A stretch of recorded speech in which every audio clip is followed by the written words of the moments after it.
الحمد لله رب العالمين والعاقبة للمتقين ولا عدوان إلا على الظالمين وصلى اللهم على نبينا محمد صلى الله عليه وسلم بلغ الرسالة وأدى الأمانة ونصح الأمة وكشف الله به الغمة وجاهد في الله حق جهاده حتى أتاه اليقين يا أيها الذين آمنوا اتقوا الله حق تقاته ولا تموتن إلا وأنتم مسلمون أما بعد Allah në falenderojmë dhe vetëm për ti ndihmë, falje, udhëzim kërkojmë, përshëndetje, duat, salavat gjithherë I dërgëm të dashurit tonë Muhammedit sallallahu alaihi wasallam, familjes e tij, shokëve të tij, si dhe mbi të gjithë ata të cilët e kanë pasu dhe pasojnë rrugën e tij deri në ditën e Kiametit.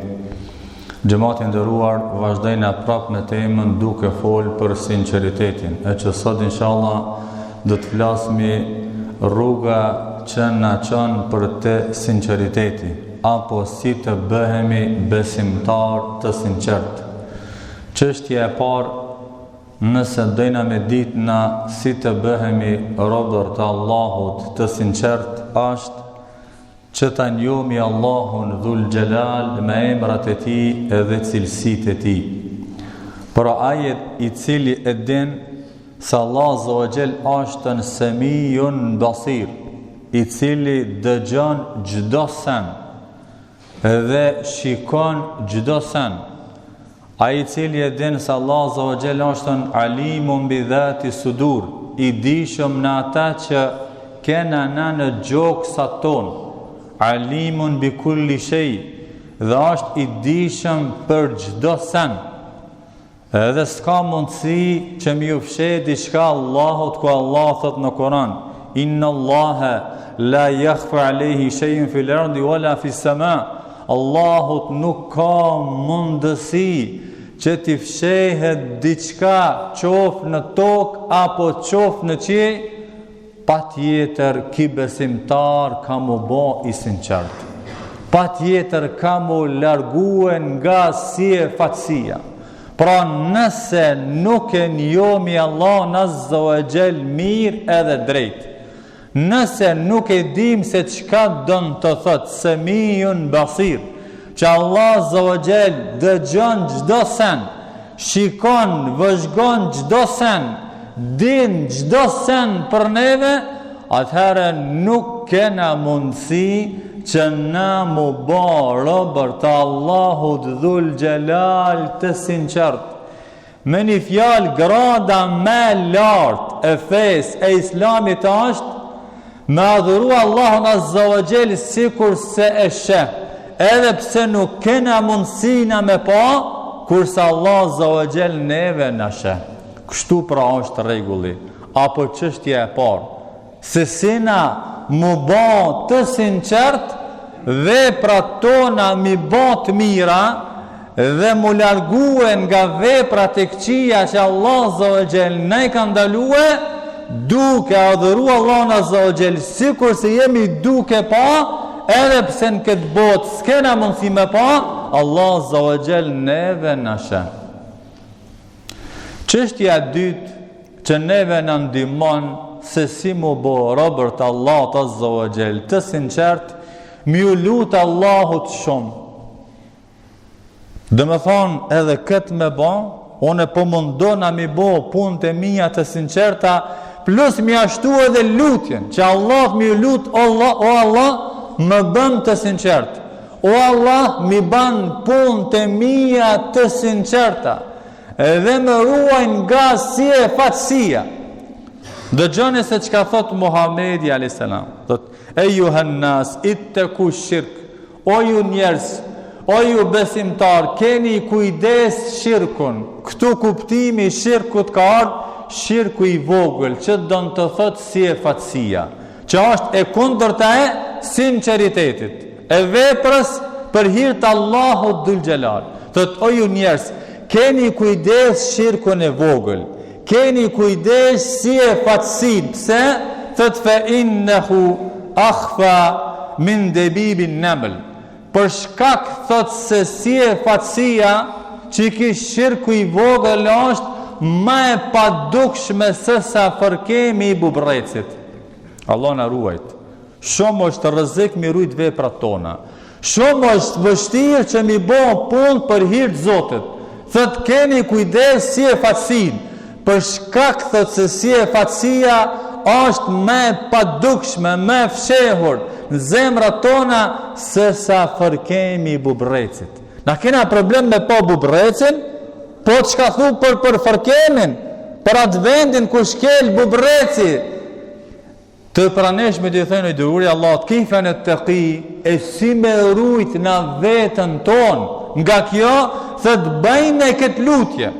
Lutni Allahot kështu, Allahume inna na'udhu bike, an nushrike bike na'lem, wa nastaghfiruke lima la na'lem. Mbaje me në shqip, o Allah, kërkoj prej teje mbrojtje, që të më ruajsh nga shirku, që këtu kuptimin nga si e fatësia, që onë e di, që ajo si e fatësi, se ka raste kur na e dina që në një vepër është tuhi si e fatësia, edhe nuk largomi, dhe të kërkoj mbrojtje nga ti, që të më ruajsh nga si e fatësia, që onë ata e di, edhe kërkoj falje nga jo si e fatësi që onë nuk e di. Sa ka mundësi ndonjëherë me roa dhe në si e fatësi që nuk je sinqert për e banë pa dije.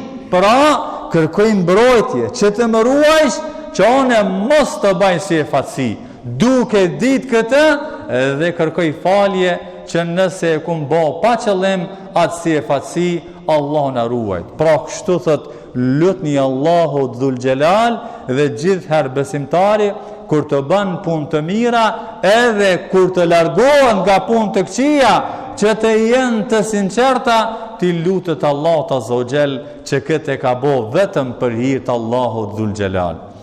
Çështja tjetër që neve në ndihmon për me shkue mu bo të sinqert duhet mi dit pasojat e si e fatësisë. Se çka ndodh në një vepër nëse nuk e kemi të sinqert, nëse nuk e kemi për hir të Allahu dhul gjelal. Dëgjoni se çka thot Allahu dhul gjelal. Men kana yuridu al-hayata ad-dunya wa zinataha nuwaffi ilayhim a'malahum fiha. Thot ai cili e dëshiron këtë dunja, e dëshiron këtë botë, dhe stolit bukurit e kësaj bote, në thët do t'u plotësojmë. Allahu dhul gjelal nuk ja mungojnë fare, la ju bhasun. Allahu zawajel fare nuk ta mungon. Ai cili e kërkon këtë dunja edhe stolit e saj, bukurit e saj, dhe më thonë me si e fatësi, jo me sinceritet, pra kërkon vepra që të arrije të dunjaja me si e fatësi, jo me sinceritet. Allah thot do t'u plotësojmë dhe nuk ja mungojnë afare. Mirë, po çka ndodh me ta? Ulaike alladhina laysa lahum fil akhirati illa an-nar. Kurse thot të tillët, të cilët kështu e kanë kërku dunjan dhe kanë fitu dunjan, mirë, po nuk kanë qenë të sinqert, dhe të tillët në ditën e kiametit nuk kanë vetëm se zjarr. Wa habita ma sanau, dhe Allah azza wa jall do t'u azgjësoje veprat të cilat i kanë ba, wa batilum ma kanu ya'malun, dhe është e kot ajo që kanë vepru në këtë botë. Pse? Se s'kan qenë të sinqert. Nuk i kanë bo veprat për hir të Allahu dhul gjelal, apo me si e fatësi e kanë kërku e dunjan, e kanë fitu e dunjan, edhe të tillët Allah azza wa jall do t'u plotësojnë këtë botë. Mirë, po në botën tjetër nuk kanë vetëm se zjarin Allahu ua azgjësan, dhe kot është ata që kanë veprue. Allahu në ruajt. Prej çështjeve tjera që neve në ndihmon mu bo robër të sinqert, gjithherë është mirë mu mundue mi fshej veprat e tona të mira. Mi bohe në fshetësi ma mirë sësa haptazi. Allah thot në Kur'an, in tubdu sadaqati fa ni'mahi wa in tukhfuha, thot nëse ju jepni lëmosh, jepni sadaka që shihet, thot kjo mirë për juve. Mirë është, mirë po thot nëse ju jepni sadaka ati ku ka nevojë fshehurazi, duke mos ju po njerëzit, kjo është më mirë për juve. Kjo më dobishme për juve, se sa mu duk, se sa mu pa. Tash dietarët, kur kanë folë këtë çështje, ka thonë sa i përket zekatit, që e ki borx, nuk ka kur një çfarë problemi që me dhon haptazi. Se jetë e kri obligimin, jetë e kri borxhin e Allahut Dhul Xhelal, kurse sa i përket asaj që është sadaka e rëndomt, nuk on nga zekati. Kanë thonë më mirë është me dhënë fshehurazi, që mos me të pa njerëzit. Pos disa dietarë kanë thonë, nëse je një njeri që njerëzit të pasojnë dhe je që i nxit në punë të mira, nuk ka problem në këtë rast që me dhënë sadakan edhe haptazi, që njerëzit me të pa dhe me nxit edhe tjerë që me dhënë. Pra nëse je për njerëzve që njerëzit të pasojnë, je shëmbëltir, amo gjithherë duhet me pas kujdes një jetin me rujt. Gjithherë duhet me pas kujdes ata që e përmene ma para, se si e fatësia në zemrat tona ka mundësi që me dëpërtu dhe është e padukshme se sa fërkemi bubrecit. Pra gjithherë ruje një jetin, ti rujnë gjithherë një jetet, edhe nësa është me dhonë haptazi, pra gjithherë përpjekje që veprat tona t'i bajna vetëm për hir të Allah Dhul Xhelal, dhe dietarët në këtë çështje kanë thonë, preferohet që secili prej neve me pas ndonjë vepër të mirë që e ban, që se din askush. Vetëm ai e din, edhe Allahu Dhul Xhelal. Pra preferohet në jetën tonë që me pas një punë të mirë që e bën një besimtar që nuk e din as familja e tij, pos ai e din edhe Allahu Dhul Xhelal, që inshallah kjo vepër do të na shërbeje në kohërat vështirësitë më të rënda që i kemi në këtë botë, edhe ku dalmi para Allahut Dhul Xhelal. Po ashtu për çështjeve tjera që neve në ndihmon se si me qenë të sinqert, mos shoqëru me njerëzit të mirë. Ka thonë selam, al-mar'u ala dini khalili, thot njeriu është në fenë e shokit të tij.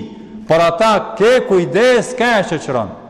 Pra një prej shkaqeve që na ndihmon më kanë sinqert, se kur ta bësh një vepër të mirë, edhe je me një shoqëri apo me një shok që është i sinqert, ai ka me të nxit, ka me thonë bëne për hir të Allahut, ruje një jetin, sa Allah Zogjel shpërblen këtë botë dhe në botën tjetër. Allah ta shton, mos e prish një jetin, pra mos rri vetëm me ata të cilët te lavdrojnë edhe ta prishin jetin, por rri me ata të cilët edhe flasin fjalë të mira për ti, po të njëjtën kohë thonë, inshallah Allahu na bën të sinqert. Inshallah Allah Zogjel na i pranon këtë vepër që jemi duke bë, Allah inshallah Allah Zogjel i pranon të gjithë veprat tona të mira. Po ashtu, çështje tjetër që neve na ndihmon mu bë të sinqert, mos me lakmuat ajo që është në dorën e njerëzve. Se njerëzit shumicën e rasteve që i prishin veprat e tyre, duke lakmuet ajo që nuk është të këta, duke lakmuet në dunja, gjdo sen ndodh me përcaktimin e Allahut Dhul Xhelal. Pra mos u frikso, gjdo vepër që e ban për hir të Allahut, apo do me ban për hir të Allahut Azogjel, apo e ki ban dhe njerëzit nuk e din, edhe thue këtë pse s'po ma vlerësojnë, pse ai duket është bojnë njërë, ka bojnë autoritet, qëfar mundi unë e bajnë, qëfar lodhje bajnë, kur kush nuk e din, kur kush nuk e përmen, a mo dije si e din Allahu Dhul Xhelal. Dhe s'ka mundësi që dikush me të bo dam, për deri sa veprën e banë për hir të Allahu Dhul Xhelal. Dhe gjoni që ka thënë selam, thët dije walem ennel umme, thot dije se të gjithë umeti, të gjithë njerëzit më bëhe zbashku, që ti je me të bëhe diçka që është e dobishme, nëse nuk donë Allahu, nuk ke mundësi me arrit. Krejt njerëzit e dunjas, nëse janë ngrit me të bëhe diçka që është e dobishme, nëse Allah nuk donë, nuk ka mundësi mu arrit dhe kundërta. Nëse këtë njerëzit janë bës bashku që me të bëhe ty diçka dëm me dëmtue, nëse nuk donë Allahu, nuk ka mundësi asgjë me të gjetë. Kjo është përcaktimi i Allahut Azza wa Jall. Kjo është fuqia Allahu Dhul Jalal. Por ata mos e hidhro Allahun Azza wa Jall duke i kënaq njerëzit, se kjo si e fatësi. Kjo e prish veprën, pra gëzoj Allahun Azza wa Jall. Ti jesh i kënaqur me Allahun Dhul Jalal, edhe nëse nuk ju pëlqen njerëzve një vepër, sa ai i cili të don, të ruan, të mbron, të ngritë autoritetin, është Allahu Dhul Jalal. Çka po mërzitesh? Çka po brengosësh? Po ndoshta është urtësia Allahut Azza wa Jall që kështu të kalon në rob të fshehur, të sinqert. Nuk don me të zbulu para njerëzve, se nëse zbulohesh pastaj mahnitesh me vetveten. Ty si e fatësia dhe Allah Azza wa Jall poshtron. Allah Azza wa Jall të ul. Pra besimtari ata që sinon që Allah Azza wa Jall mos ta pështroje në këtë botë, fundin t'ja bjere mirë dhe Allah Azza wa Jall t'ja hap autoritetin ditën e Kiametit. Pra nëse Allahu na i bjen për fundimin e mirë, kjo suksesi që Allah Azza wa Jall na i ka mundësu me jetu me punë të mira, dhe Allah Azza wa Jall autoriteti më i vlefshëm i tij që me të gritë është në ditë Kiametit, ku dhe të dalmi për Allah Dhul Jalal, për shkak se kjo dunia është e përkohshme, kurse bota tjetër është e përhershme që nuk ka fund në ta. E kulli kauli hadha, astaghfirullaha li wa lakum.